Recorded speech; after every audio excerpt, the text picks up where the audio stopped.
Alert the squad. Alert the squad. Alert the squad. Alert the squad. Alright.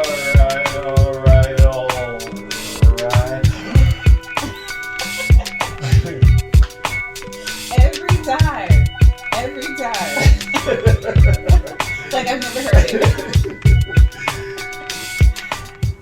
Ladies and gentlemen, boys and girls, dudes and dudettes, the sexy and the not so sexy, big children and little. I am the novelist, author, poet.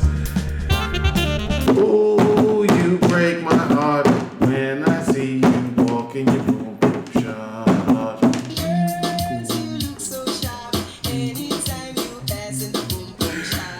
Lauren Keeler, how are you today, dear? I'm doing fabulous. We're back in the yourself? house. I'm good. We're back in the house once again. Yes. Excited to be here. I'm glad to be here. Good to see you. Yeah, good to see How's you. life? In month, 7 of Corona? Is it 7 already? What is this? September 6th. Month 6. It's 6. Yeah, because Okay. it started in March. I'm still here, so that in itself is enough to celebrate. But, adjusting to this distance learning thing at work and, making the best of being stuck inside. All right. And what are we talking about today, Lauren? Ooh. Soulmates. What is a soulmate? I have a couple we talked off camera, and now we always talk off camera, but we talked, this is one of the first times we talked off camera for quite a bit. And before we go into our spiel, we always start Mirror of Minds podcast with what our gut is about a soulmate. Now, before we had our conversation and all of that stuff, what did you think of when you hear soulmates, what's your gut? What happens? Someone that you just feel deeply connected to, that just you want them around. You don't necessarily need them around, but they just enhance this life experience. Like they just make things more enjoyable. They help you see yourself in a different way. They kind of like encourage you to be the best version of yourself without even trying. Right. Okay. Yeah. Okay. And I felt the same way. At a very core level, I agree with you. At a very core level, when I think soulmate, I think a person that is with you and connected pretty much on every level. Like they get with you. That doesn't mean that there are a mirror image of yourself per se. It just means that they have a lot of empathy and appreciation for how you interpret the world and how you move along. Moving forward, when I first saw, I am the novelist, author, poet, Lamont Anthony Wright, aka Graffiti Bleu, by the way. If I didn't say that at the top of the hour. You did. Okay, but Emma, does that mean I'm full of myself? I don't think I am. But when I first saw the topic, ladies and gentlemen, Lauren sent me a bunch of topics, and there's a bunch of cool things bubbling, starting to bubble behind the scenes as pertaining to this podcast. And I was like, wow. And as soon as I saw one of her ideas was talking about what is a soulmate, I had some questions. I had some key questions that I wanted to take the audience on a journey where my mind immediately went. I had 4 questions, ladies and gentlemen. And those 4 questions were, one is, what is a soul? I don't need my glasses for that. Number 2 is, where does consciousness come from? I actually do need my glasses for that. I can see! He was blind. Now you can see. Not terribly, but yeah.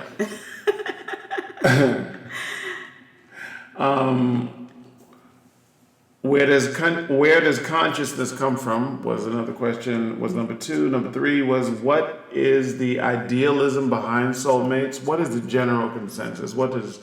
Then we go, what's your gut, what's my gut, then we get the general consensus. Mm-hmm. And then number 4 is, what is the population of women and men, or what is the population, and also what is the population of the LGBTQIA plus community, and how many of them conduct their business openly? Mm. So, I have some questions. So, let's get the consensus. Let's see what's going on. Would you like to read that? Sure. So, the United States appears to be in a romantic slump. Marriage rates have plummeted over the last decade, and compared to previous generations, young single people today are perhaps spending more time on social media than actual dating. They are also having less sex. Despite these trends, a yearning for a soulmate remains a common thread across the generations. Most Americans, it seems, are still looking for one. According to a 2017 poll, 2/3 of Americans believe in soulmates. That number far surpasses the percentage of Americans who believe in the biblical God. The idea that there is a person out there who can make each of us happy and whole is constantly conveyed through portrayals in films, books, magazines, and television. I gotta bring back this line. According to a 2017 poll, 2/3 of Americans believe in soulmates, and that number far surpasses the percentage of Americans who believe in the biblical God. Whoa! Okay. Now, I don't believe that the smartest minds, the most educated minds, I don't believe there is one scientist or the highest brain in that field knows where consciousness actually comes from, the origin of consciousness itself. Many agree that there is a soul, but what the origins of that soul is, I don't think you can get a definitive answer. I first heard this proclamated by Jordan Peterson. Okay. I forget his credentials and his title, but he seems to be extraordinarily witty. Okay. So with that being said, with my understanding of what a soul is, in my own spiritual belief, which I will not necessarily delve too far into in this podcast. What I will say is, when I think 2/3 of Americans who believe in soulmates got the interpretation twisted. How so? I believe the consensus is kind of like, well, there's this one person that you meet and they're just necessarily for you. And I think the interpretation of what for you is where we get it fucked up. I think it's just kind of like, well, I think the interpretation is just like, this is supposed to be for all time. That's why I said, well, what is a soul? Because for all time, how do you define that? Is that boy meets girl, or any of the other letters we use to describe somebody, and they meet each other on planet Earth and till death do us part? Or does the soul is immortal? Let's assume the soul is immortal, right? This is it. We're talking about immortality, are we not? Yes, we are. So, are you trying to imply that if Lauren Keeler loves Idris Elba and Idris Elba is her soulmate, when Lauren Keeler passes away and Idris Elba dies too, do you guys reunite Meet in up the in next heaven.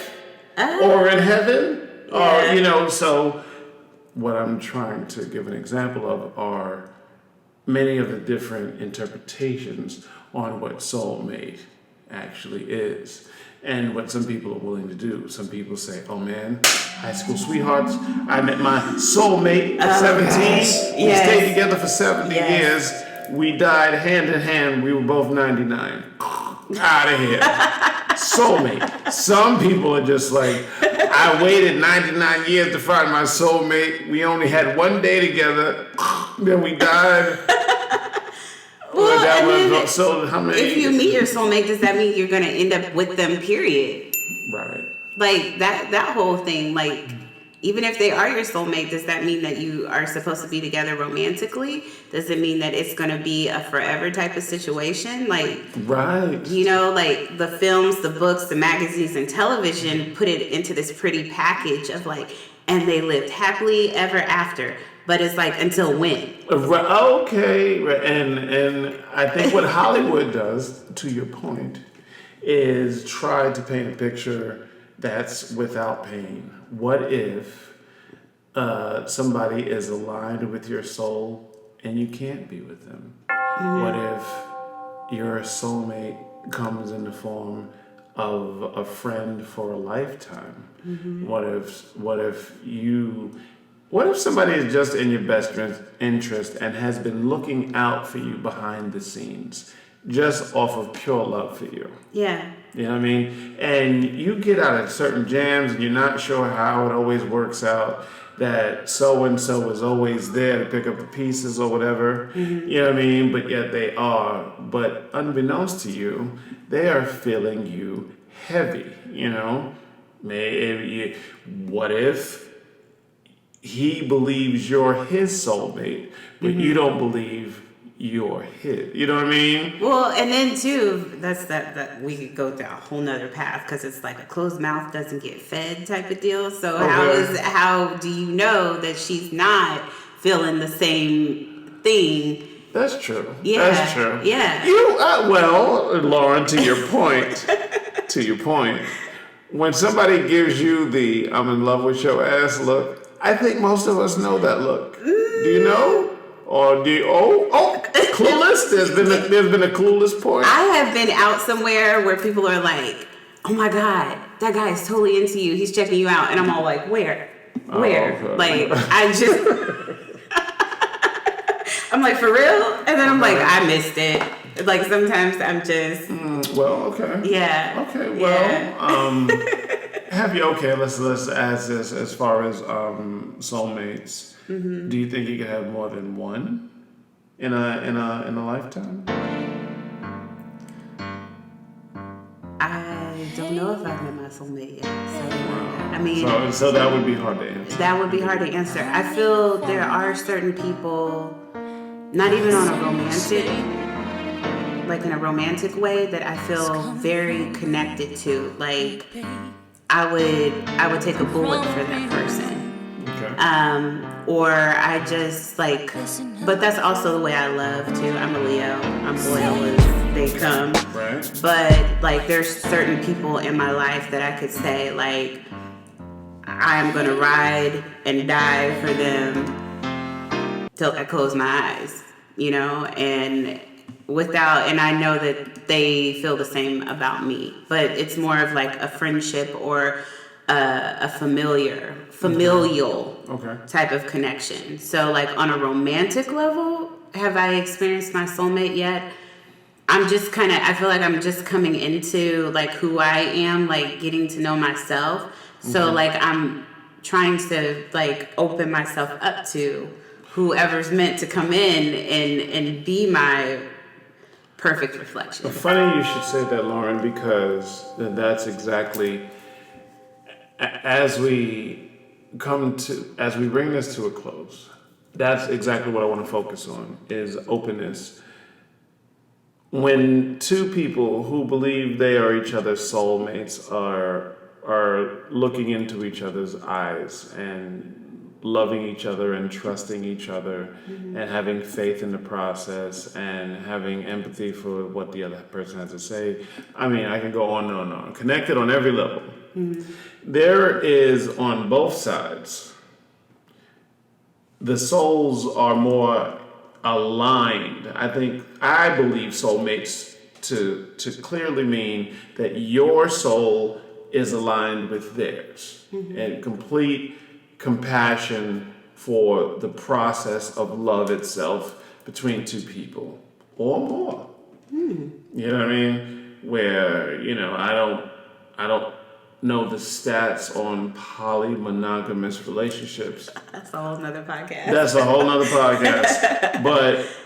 But if they exist, I would imagine the highest level of that situation would be total trust, zero jealousy, and you have 3 or more people just loving each other openly, nothing to hide, and having total faith in the process. I think you like touched on a perfect point, is that trust. Yes. Trust and vulnerability are like key. I think in any relationship, blossoming and being like its best self, Right. is being able to be free and be exactly who you are and trust that person is going to see you, hear you, love you, and embrace you for exactly that. Freedom is important. You said be free. When you are relaxed, ready, laying, Joe Budden says, I'm not in love. Love is in me. When you have that trust complete for someone and they never betray it, not even a little bit, and you're able to lay in faith or have love itself just kind of reside in you, it is very freeing. It is a very freeing thing where you feel free and you can just be your total self and you are the best as you, I believe you may have said this off camera, the best version of yourself to the table. And would you have any closing thoughts on this? You got me in my freaking feelings, man. I got you in your feelings. You got me in my feelings, man. That soulmate, man, that's right here, man. Real love can only be described with a series of Anita Baker and Sade records. Can you throw in some Luther? And some Jill Scott, actually. Yeah, Luther, Jill Scott, Sade, and Anita Baker on tour together is what being in love or having love in you is what it would be in concert. Let's sprinkle a little Anthony Hamilton in there. Does he open or does he come out and do a duet with one of the 4? Long story short, I saw Anthony Hamilton, Jill Scott, and Luther together in concert. Oh! Right, and I saw Big Luther. Not Little Luther. I saw Big Luther. Just because I know that's a question that most people ask. My only question is, what Luther record am I going to have in the background now? So many choices. Pick something good, future Lamont. Pick something good, future Anthony. Pick something good, future Mr. Right, aka Graffiti Bleu. Yeah.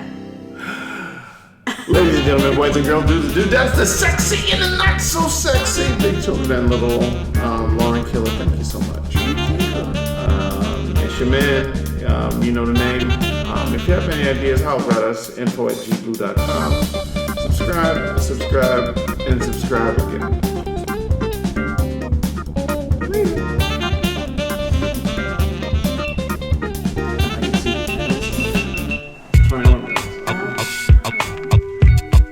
Alert the squad. Alert the squad. Alert the squad. Alert the squad.